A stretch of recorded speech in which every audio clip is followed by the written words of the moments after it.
very much, Minister. Welcome to the House. This is another piece of legislation in the context of stimulus, the stimulus that's badly needed for society and the economy in Ireland and indeed across Europe and across the world in the aftermath of the COVID crisis. And stimulus which we identified many years ago is in fact the best response to a period of potential recession rather than the austerity that was chosen in the past. In that context, it's important, I think, to note that yesterday the European fund was put in place, and the recovery and resilience mechanism. There were some disappointments in the decisions that were made about the EU recovery deal yesterday. It's very important and very good that a deal was struck. I think that's something everybody welcomes. It was disappointing, however, to see that portion that was grants rather than loans, and many people across the House here today have spoken about the fact that there are times when grants rather than loans are the right tool, but the portion of grants rather than loans was reduced from 500 billion to 390 billion. Within that portion of the 390 billion in the EU Recovery Fund, that is for the Recovery and Resilience Fund, each country will be putting in place a national plan. It seems likely that the portion that Ireland will get in this national plan for grant money, not for loans, but for grant money, may be 3 to 4 billion.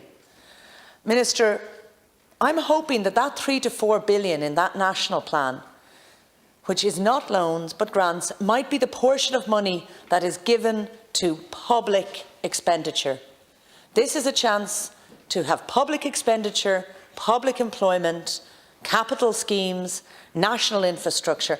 There's going to be many other parts of all of the schemes. We've heard all of the measures today, and they're absolutely appropriate for the SMEs and for the private sector, but it's vital that we invest in public sector at the moment and in public jobs, in new public employment. As was described earlier, we have a huge youth unemployment, and there may be that it will have to be in some cases the state employing people to do work that is important.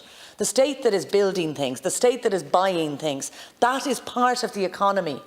That is a crucial part of keeping our economy vibrant. It's something we have control over and can actually do. So, Minister, I'm asking you, please ensure.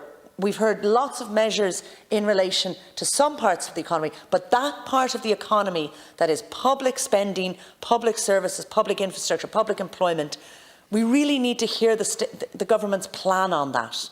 What's their plan on that? How will we increase that? How will we make sure that that creates the jobs, the stimulus, that the dynamic change, the new public goods that we will have for generations into the future that the state needs? And will, for example, this national plan under the Recovery and Resilience Fund be one of those instruments? In relation to the legislation before us today, everybody supports the need for loans to the SME sector, especially when you're talking about, as is talked about here, some of the very smaller businesses. And I welcome, as everybody has, the idea, I think it was spoken about, of primary producers, because we know many primary producers have, in fact, during this period of COVID, have to become their own retail.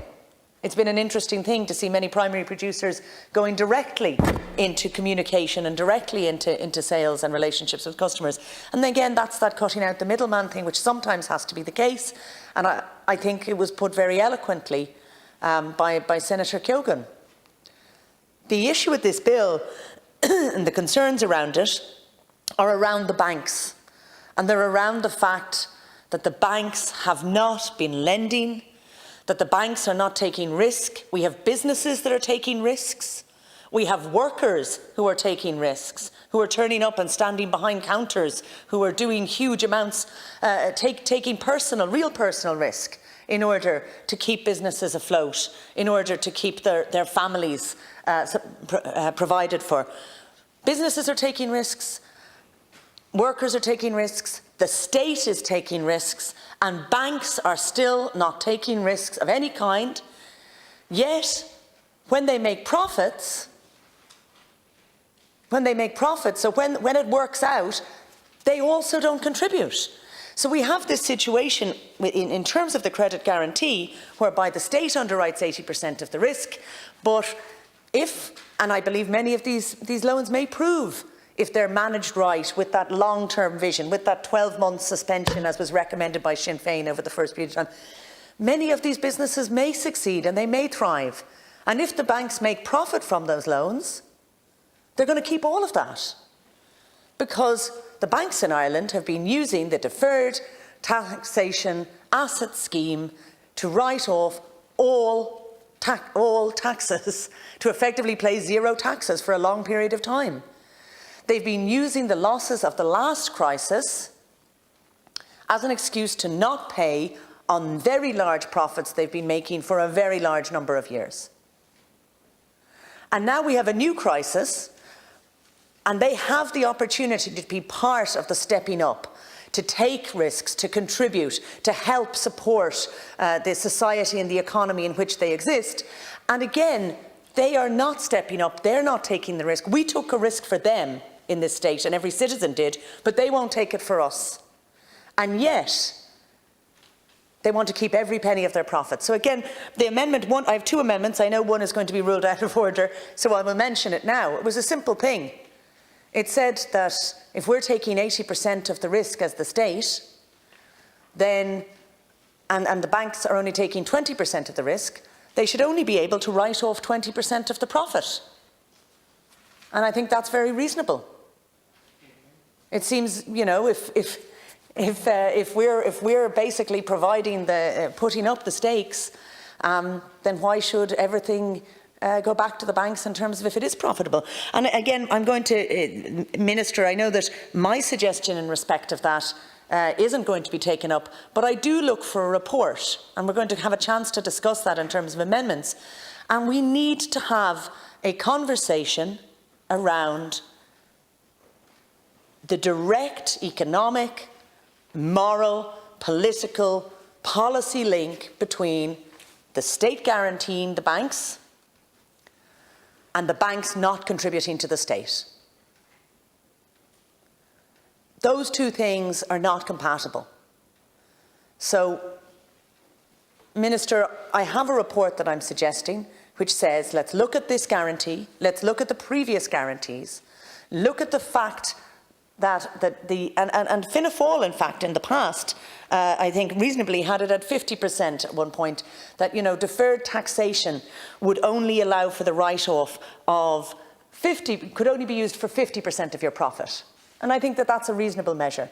But to use it for 100% of your profit, apparently it's estimated that this scheme, the deferred taxation asset scheme, is going to be used to make sure that permanent TSB does not pay tax until 2038, and AIB won't pay any tax until 2037. The overall loss in terms of the financial sector is 12 billion in terms of what is foregone tax revenue. So this is substantial. And that money coming into the state could be used for direct state loans. It could be used for the state to be, for example, through public procurement, a major customer of small businesses. It could be used for state-supported and subsidised employment. It could be used to cut out the middleman and have direct state support for enterprise, for businesses, for SMEs, for primary producers.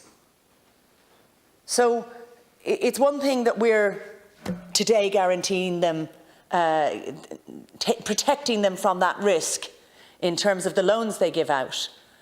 But it can't be both things. If we're giving with one hand, the state needs to be able and willing to take with the other hand when it comes to taxation, and to make sure that what revenue is available in this state is directed where it should be, into our society and into our economy. Thank you.